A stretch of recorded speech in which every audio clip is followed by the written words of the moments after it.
안녕하세요. 고향설화입니다.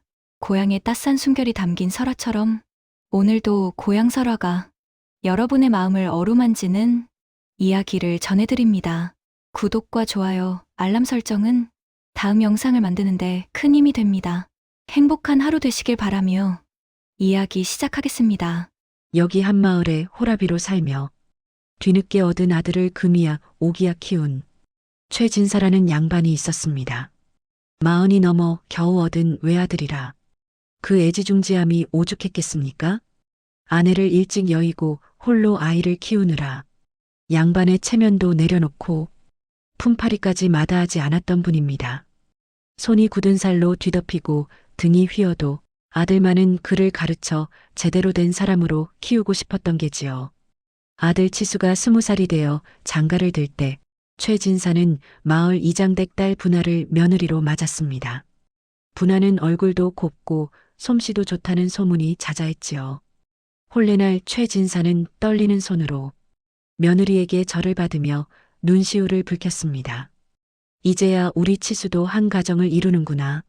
며느라가 이 못난 시아버지 때문에 고생이 많을 텐데 부디 우리 치수 잘 부탁하네. 분하는 공손히 대답했습니다. 염려 마십시오, 아버님. 정성껏 모시겠습니다. 시아버지는 늙고 병약해 보이는데 살림은 궁색하고 자신이 짊어져야 할 짐이 만만치 않아 보였던 것입니다. 혼례 후 처음 몇 달은 그래도 괜찮았습니다. 분하는 시아버지께도 밥상을 정성껏 차려드렸고 최진사는 며느리의 그런 모습에 감격해 눈물을 글썽이기도 했지요. 며느라가 고맙다. 이 늙은이가 무슨 복으로 이런 효부를 며느리로 얻었는지. 하지만 계절이 바뀌고 살림살이가 팍팍해지면서 분하의 얼굴에서 미소가 사라지기 시작했습니다. 시아버지는 나이가 들수록 기력이 쇠하여 밭일도 거들지 못하고 기침만 해대며 방 안에 누워 지냈습니다. 약을 지어드려야 하는데 그럴 돈도 없었고 분하는 점점 시아버지를 짐처럼 여기기 시작했습니다. 어느 날 저녁 치수가 밭일을 마치고 돌아왔을 때였습니다. 분하는 남편의 밥상에는 막 잡은 닭을 삶아 따끈한 닭국국을 끓여 올리고 밥도 윤기가 흐르는 햅쌀밥을 정성껏 퍼 담았습니다. 하지만 시아버지의 밥상은 달랐습니다. 아침에 남은 찬밥을 그릇에 담고 국은 소금도 제대로 풀지 않은 멀건 무국 한 그릇이 전부였습니다. 최진사는 그 찬밥을 입에 넣으며 목이 메었습니다. 밥알이 입안에서 돌처럼 굴러다니는 것 같았지요. 하지만 아들 내외가 자신 때문에 다툴까봐 그저 묵묵히 삼키고 또 삼켰습니다. 기침이 나오려 하면 꾹 참았고 그러다 참지 못한 기침이 터져 나오면 마른 기침 소리가 방 안을 가득 채웠습니다. 에그머니, 저 기침 소리 좀 들어봐요. 분하가 부엌에서 짜증스럽게 중얼거렸습니다. 밤낮으로 캑캑거리시니 신경이 날카로워져서 죽겠네요. 치수는 아내의 말에 난감한 표정을 지었지만 아버지 편을 들지 못했습니다. 신혼의 단꿈에 젖어있던 젊은 남편은 아내의 비위를 거스르고 싶지 않았던 것이지요. 그저 아버님 연세가 많으시니 어쩔 수 없지 하고 얼버무릴 뿐이었습니다. 겨울이 깊어질수록 분하의 태도는 더욱 차갑게 식어갔습니다. 시아버지의 방문을 열어주는 일도 귀찮아했고 빨랫감도 나중에야 겨우 해주곤 했습니다. 최진사는 며느리가 부엌에서 일할 때면 슬며시 나가 자신의 찬밥 그릇을 물에 헹구어 놓기도 했습니다. 며느리의 일을 조금이라도 덜어주고 싶었던 것이지요. 어느 날 밤 최진사는 달빛이 스며드는 마루에 앉아 하늘을 올려다보았습니다. 여보, 당신 우리 치수 좋은 짝 만나 다행이라 했는데 내가 며느리한테 짐만 되는 것 같소. 미안하오. 홀로 된 아내를 그리워하며 중얼거리는 영감님의 목소리는 바람에 흩어져 사라졌습니다. 그런데 어느 날부터인가 부엌에서 기이한 일이 일어나기 시작했습니다. 그날도 분하는 언제나처럼 시아버지의 밥을 대충 지으려 부엌으로 들어갔습니다.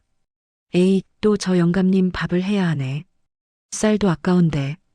투덜거리며 솥뚜껑을 열었는데 그 순간 분하는 비명을 지를 뻔했습니다. 펄펄 끓어야 할 솥 안에 밥 대신 시커먼 돌멩이 5개가 김도 나지 않은 채 차갑게 놓여 있었던 것입니다. 불은 분명 지펴졌고 물도 부었는데 어찌된 일인지 돌멩이들만 덩그마니 솥바닥에 깔려 있었습니다. 이게 무슨?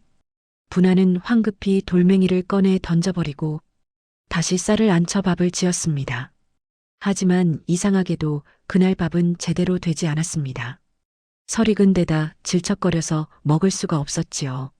하는 수 없이 분하는 아침에 남은 찬밥을 시아버지께 드렸습니다. 이튿날 아침 분하는 다시 조심스럽게 불을 지피고 솥에 쌀을 안쳤습니다. 어제는 내가 잘못 본 게 틀림없어. 눈이 침침했나 보지. 스스로를 다독이며 솥뚜껑을 덮었습니다. 한 시즌쯤 지나 밥이 다 되었을 법한 때 설레는 마음으로 솥뚜껑을 들어 올렸습니다. 하지만 또다시 그 시커먼 돌멩이들이었습니다. 이번엔 7개나 되었고 돌들은 더욱 차갑고 축축했습니다. 마치 누군가 무덤 속에서 꺼내온 듯한 기운이 느껴졌지요. 분하는 소스라치게 놀라 뒷걸음질 쳤습니다. 주저앉아 가슴을 쓸어내리던 그녀의 눈에 문득 어떤 생각이 스쳤습니다. 이건 분명 귀신의 짓이다. 그것도 부엌 조항신이 노하신 게 틀림없어. 그날부터 분하는 부엌에 들어갈 때마다 조항신께 절을 올리고 정화수를 떠놓았습니다. 하지만 솥 안의 돌멩이는 사라지지 않았습니다. 사흘째, 나흘째가 되어도 시아버지의 밥을 지으려 하면 어김없이 까만 돌멩이들이 솥을 채웠습니다. 이제는 그 개수도 점점 늘어나 9개, 10개가 되어갔습니다. 분하는 점점 두려움에 사로잡혔습니다.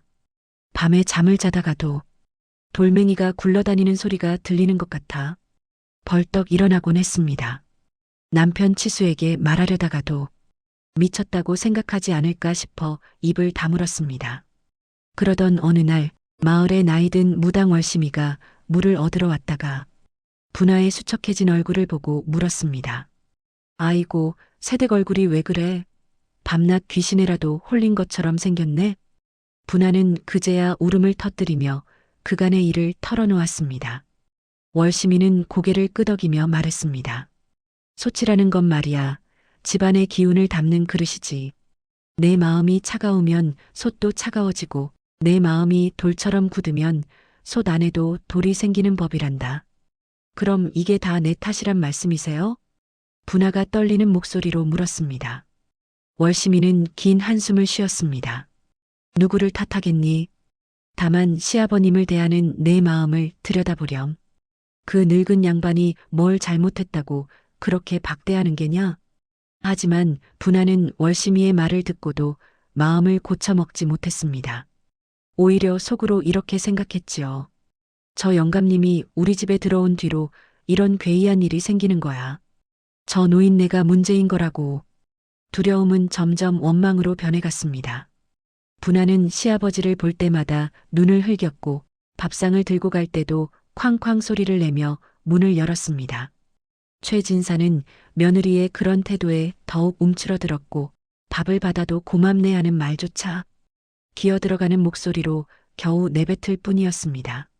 어느 날 저녁 치수가 밭에서 돌아와 아버지 방문을 열었을 때였습니다. 최진사는 차가운 밥을 손으로 떠먹고 있었는데 그 손이 너무 떨려서 밥알이 바닥에 떨어지고 있었습니다. 치수는 가슴이 철렁했습니다. 아버님, 편찮으세요? 아니다, 괜찮다. 그저 손에 힘이 좀 없을 뿐이야. 최진사는 억지로 미소를 지었습니다. 분하가 밥을 해주는 것만도 감사한 일이지. 이 애비가 무슨 불평을 하겠느냐. 그날 밤 치수는 처음으로 아내에게 조심스럽게 말을 꺼냈습니다.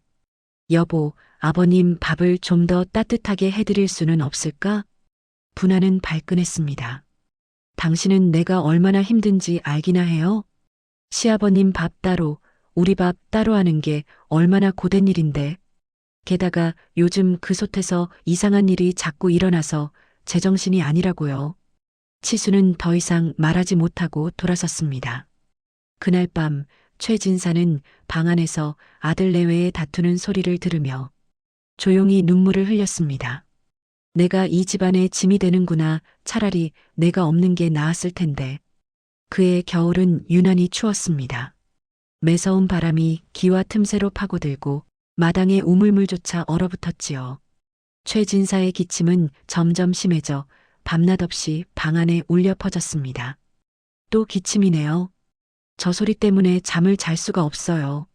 분하는 이불을 뒤집었으며 투덜거렸습니다. 치수는 아내의 등을 토닥이면서도 마음 한편이 무거웠습니다. 설날이 코앞인 어느 날 최진사는 벽에 기대어 간신히 몸을 일으켰습니다. 가슴에 고이 간직해둔 작은 보자기를 꺼냈지요. 그 안에는 평생을 아끼고 아껴온 엽전 새잎이 들어 있었습니다. 젊은 시절 아내와 함께 모은 돈 중 마지막까지 남은 것이었습니다. 최진사는 그 엽전을 손바닥에 올려놓고 한참을 바라보았습니다. 엽전마다 세월의 때가 묻어 검게 변색되어 있었지만 영감님의 눈에는 그것이 세상 어떤 보석보다 귀해 보였습니다. 이걸로 분하가 비녀라도 하나 장만하면 기분이 좋아질지도. 하지만 그 엽전을 내미는 순간 며느리가 자신을 더욱 짐스럽게 여길까봐 두려웠습니다. 이 몇 푼으로 뭘 하겠다고 노인네가 주제넘게 하며 비웃을까봐 걱정이 되었던 것이지요. 그래서 최진사는 다시 그 엽전을 보자기에 싸서 품에 넣었습니다. 그날 밤 최진사의 기침이 더욱 심해졌습니다. 가래에 피가 섞여 나왔고 숨을 쉴 때마다 가슴에서 쌕쌕거리는 소리가 났습니다. 치수가 급히 방문을 열었을 때 최진사는 이미 의식이 흐릿해진 상태였습니다. 아버님, 정신 차리세요. 치수가 아버지를 부축하며 외쳤습니다. 분하도 놀라서 달려왔지만 그 순간 묘한 감정이 엇갈렸습니다. 두려움과 동시에 이제 끝나는구나 하는 안도감 같은 것이 스치고 지나갔던 것입니다. 분하는 자신의 그런 생각에 스스로 놀라 고개를 저었습니다. 의원을 불렀지만 이미 때는 늦었습니다. 최진사는 깊은 숨을 몇 번 몰아쉬더니 떨리는 손으로 며느리의 손을 찾았습니다. 분하는 본능적으로 손을 뒤로 빼려다가 치수의 눈빛을 보고는 마지못해 시아버지의 손을 잡아주었습니다. 최진사의 손은 얼음장처럼 차가웠습니다. 뼈만 앙상하게 남은 그 손은 분하의 손을 꼭 쥐었습니다. 그리고는 힘겹게 입을 열었습니다. 며느라가 목소리가 가늘게 떨렸습니다. 이 못난 애비 때문에 참으로 고생 많았다. 아버님. 치수가 울먹이며 아버지의 다른 손을 잡았습니다. 미안하구나. 내가 더 좋은 아버지가 되지 못해서 너희에게 짐만 되어서. 최진사의 눈에서 눈물 한 방울이 흘러내렸습니다. 분하야, 우리 치수 잘 부탁한다. 내가 모자란 시아버지라 너를 힘들게 했구나. 아버님, 그런 말씀 마세요. 분하는 뭐라고 대답해야 할지 몰라 그저 고개만 저었습니다. 가슴 한편에서 무언가 뜨거운 것이 치밀어 올랐지만 그게 무엇인지 알 수가 없었습니다. 최진사는 마지막 힘을 다해 미소를 지었습니다. 그 미소는 너무나 평화로웠고 원망이라고는 조금도 없는 순수한 용서의 미소였습니다. 고맙다. 너희가 곁에 있어 주어서 이 늙은이는 참 복이 많았다. 그리고 그 손에서 힘이 빠지며 최진사는 조용히 눈을 감았습니다. 마치 오랜 여행을 마치고 편안한 잠자리에 드는 사람처럼 고요하게 숨을 거두었습니다. 치수가 아버님 하고 부르짖으며 통곡했습니다. 분하는 멍하니 시아버지의 얼굴을 바라보았습니다. 그 얼굴에는 여전히 미소가 남아 있었습니다. 그때 분하는 자신이 잡고 있던 시아버지의 손이 무언가를 쥐고 있다는 것을 느꼈습니다. 조심스럽게 손가락을 펴보니 거기에는 낡고 녹슨 엽전 새잎이 놓여 있었습니다. 이게 분하의 손이 떨렸습니다. 옆에서 의원이 말했습니다. 최진사 어르신이 평생 모은 돈이라고 들었소. 당신네를 위해 아끼고 아끼신 것이지요. 마지막까지 며느리 손에 쥐어주시려 하신 걸 보니 참으로 자식 사랑이 지극하셨소. 그 말을 듣는 순간 분하의 가슴이 무너져 내렸습니다. 엽전 새잎. 겨우 이것뿐. 하지만 이것이 시아버지가 가진 전부였고 그 전부를 자신에게 주려 하셨던 것입니다. 분하는 주저앉아 통곡했습니다. 아버님, 아버님, 제가 잘못했습니다. 제가 불효자였습니다. 분하는 시아버지의 손을 붙잡고 엉엉 울었습니다. 하지만 이미 최진사는 대답할 수 없었습니다. 그 따뜻한 용서의 미소만 얼굴에 남긴 채 영원히 떠나버렸던 것입니다.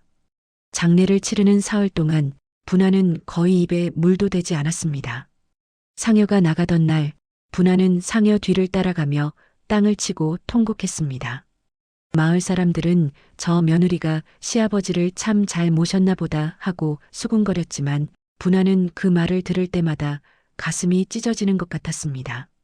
장례를 마치고 집으로 돌아온 지 사흘째 되는 날이었습니다. 분하는 시아버지의 마지막 제사상이라도 제대로 차려드리고 싶어 부엌으로 갔습니다. 이번에는 정성껏 마음을 다해 밥을 짓고 싶었습니다. 손을 깨끗이 씻고 맑은 물에 쌀을 7번이나 씻었습니다. 불을 지피면서도 눈물이 흘러 불씨가 번지는 것 같았습니다. 아버님, 이제라도 따뜻한 밥 한 그릇 드시게 해드리고 싶습니다. 용서하세요. 한 시즌쯤 지나 밥이 다 되었을 때 분하는 떨리는 손으로 솥뚜껑을 들어 올렸습니다. 그런데 분하는 그 자리에 얼어붙었습니다. 솥 안에는 또다시 까만 돌멩이들이 가득했습니다. 하지만 이번에는 뭔가 달랐습니다. 돌멩이들 사이로 시아버지가 남긴 그 엽전 새잎이 놓여 있었고 솥바닥을 자세히 들여다보니 글씨가 새겨져 있었습니다. 분하는 무릎을 꿇고 앉아 그 글씨를 읽었습니다. 글씨는 마치 불에 그을린 듯 검게 새겨져 있었고 읽을수록 가슴이 저려왔습니다. 내 밥이 차가우면 솥 안의 밥도 차가워지고 내 마음이 얼어붙으면 솥 안의 온기도 사라지리라. 사람을 대하는 마음이 곧 하늘의 뜻이니 차가운 돌을 던지면 차가운 돌이 돌아오고 따뜻한 밥을 나누면 따뜻한 밥이 돌아오는 법이니라. 분하는 그 글귀를 읽고 또 읽었습니다. 그제야 깨달았습니다. 이것은 시아버지가 남긴 저주가 아니었습니다. 귀신의 장난도 아니었습니다. 그것은 자신이 스스로 만들어낸 마음의 감옥이었던 것입니다. 시아버지를 대할 때마다 차갑게 굴었던 자신의 마음이 돌이 되어 솥에 담겼던 것입니다. 따뜻한 밥 대신 찬밥을 드렸던 그 차가운 마음이 고스란히 솥 안에 나타났던 것이지요. 아버님, 아버님 분하는 솥을 부여잡고 오열했습니다. 제가 잘못했습니다. 제가 아버님께 얼마나 차갑게 대했는지 이제야 알았습니다. 용서해 주세요. 그때 바람이 불어와 부엌 문을 열었습니다. 분하는 고개를 들어 주위를 둘러보았습니다. 아무도 없었지만 이상하게도 부엌 안이 따뜻해지는 것 같았습니다. 다시 솥을 들여다보니 돌멩이들이 하나둘씩 사라지고 있었습니다. 그리고 그 자리에 뜨거운 김이 피어오르기 시작했습니다. 분하는 믿을 수 없다는 표정으로 솥을 들여다보았습니다. 돌멩이가 있던 자리에 하얀 쌀밥이 부글부글 끓어오르고 있었습니다. 그것도 지금껏 본 적 없는 윤기가 흐르는 찰진 밥이었습니다. 이게 어떻게 분하는 떨리는 손으로 밥을 퍼그릇에 담았습니다.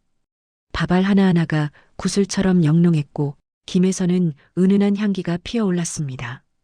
그 향기를 맡는 순간 분하는 또다시 눈물을 흘렸습니다. 이것이 시아버지가 평생 드시고 싶었던 따뜻한 밥이었을 것입니다. 하지만 자신은 그 한 끼조차 제대로 올려드리지 못했던 것입니다. 분하는 그 밥을 정성껏 상에 올리고 시아버지의 영정 앞에 무릎을 꿇었습니다. 아버님, 늦었지만 따뜻한 밥 한 그릇 올립니다.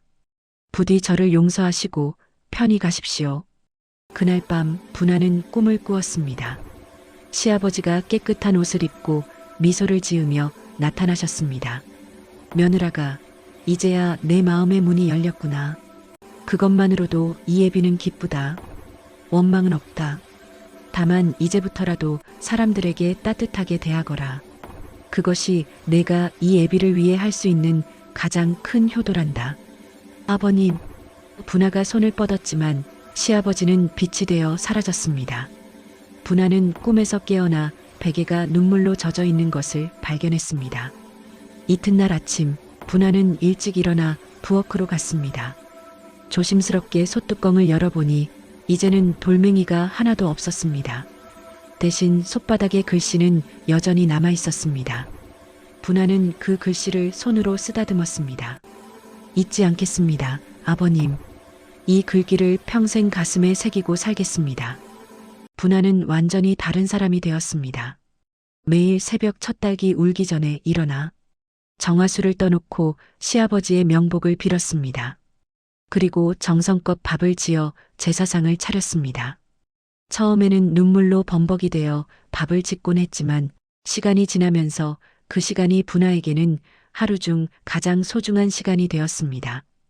어느 날 비가 억수같이 쏟아지는 날이었습니다. 분하가 부엌에서 저녁 준비를 하고 있는데 대문을 두드리는 소리가 들렸습니다. 나가보니 남루한 옷을 입은 노인 한 분이 비에 흠뻑 젖은 채 서 있었습니다. 어르신, 어디서 오셨습니까? 분하가 물었습니다. 저 먼 길을 오느라 너무 지쳤는데 하룻밤만 재워주시면 안 될까요? 비가 너무 심해서. 노인의 목소리는 떨리고 있었습니다. 예전에 분하였다면 귀찮다며 돌려보냈을 것입니다. 노인을 보는 순간 시아버지의 모습이 겹쳐 보였던 것입니다. 어서 들어오세요. 우선 젖은 옷부터 갈아입으시고 따뜻한 밥부터 드셔야겠어요. 분하는 노인을 방으로 안내하고 남편의 깨끗한 옷을 내어드렸습니다. 부엌으로 돌아온 분하는 정성껏 밥을 지었습니다. 갓 지은 따끈한 쌀밥에 된장찌개를 끓이고 김치와 나물을 곁들여 상을 차렸습니다. 그리고 방으로 가져가며 말했습니다. 어르신, 변변치 못하지만 따뜻하게 드세요. 노인은 밥상을 받아들고 감격해 눈물을 흘렸습니다. 아이고, 이 먼 길에 이런 대접을 받다니. 고맙습니다. 정말 고맙습니다. 노인은 떨리는 손으로 밥을 한 숟가락 떠서 입에 넣더니 어머나, 이렇게 맛있는 밥은 처음입니다. 마치 정성이 밥알마다 배어 있는 것 같아요 하고 말했습니다. 그 말을 듣는 순간 분하는 시아버지가 하셨을 법한 말씀이 생각나 또 눈시울이 붉어졌습니다. 천만에요, 어르신. 편히 드시고 푹 쉬세요. 이튿날 아침 노인은 떠나면서 분하의 손을 꼭 잡았습니다. 부인, 당신은 참으로 복 많은 사람이요. 당신의 그 따뜻한 마음이 반드시 복으로 돌아올 것이요. 그 후로 분하의 집에는 이상한 소문이 돌기 시작했습니다. 최진사댁 며느리가 지은 밥을 먹으면 병이 낫는다는 소문이었습니다. 처음에는 허무맹랑한 이야기려니 했지만 실제로 분하가 아픈 이웃에게 정성껏 지은 죽을 끓여주면 신기하게 기운을 차리는 일이 잦았습니다. 최진사댁 며느리 밥에는 뭔가 특별한 게 있어 마을 사람들이 수군거렸습니다. 사실 특별한 건 없었습니다. 다만 분하가 밥을 지을 때마다 진심을 담았던 것뿐이었습니다. 이 밥을 드실 분이 건강하시길, 행복하시길 하는 마음으로 한 톨 한 톨에 정성을 쏟았던 것입니다. 계절이 바뀌어 어느덧 1년이 흘렀습니다. 시아버지의 기일이 돌아왔을 때 분하는 정성껏 제사상을 차렸습니다. 밤새 촛불을 켜놓고 절을 올리며 시아버지를 그리워했습니다. 제사를 마치고 나서 치수가 아내에게 말했습니다. 여보, 당신이 변한 후로 우리 집이 참 밝아졌소. 나도 그동안 아버지께 불효했던 것이 너무 후회되어. 당신 덕분에 나도 많이 깨달았소. 분하는 고개를 저었습니다. 아니에요, 당신. 저야말로 당신에게 미안해요. 제가 더 현명했더라면 아버님께서 살아계실 때 더 잘해드릴 수 있었을 텐데요. 그날 밤 분하는 다시 꿈을 꾸었습니다. 시아버지가 환한 빛 속에서 미소 지으며 나타나셨습니다. 이번에는 옆에 돌아가신 시어머니도 함께 계셨습니다. 며느라가 참 잘하고 있구나. 이제 그 솥은 내 마음을 비추는 거울이 아니라 다른 사람들에게 온기를 나눠주는 따뜻한 솥이 되었단다. 우리는 자랑스럽다. 아버님, 어머님, 분하가 눈물을 흘리며 절을 올렸습니다. 울지 마라. 이제 우리는 편안하다.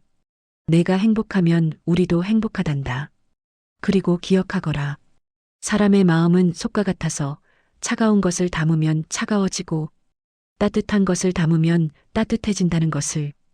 분하가 깨어났을 때 창밖에는 이슬비가 내리고 있었습니다. 하지만 가슴 한편은 따뜻했습니다. 분하는 조용히 부엌으로 가서 그 솥을 쓰다듬었습니다.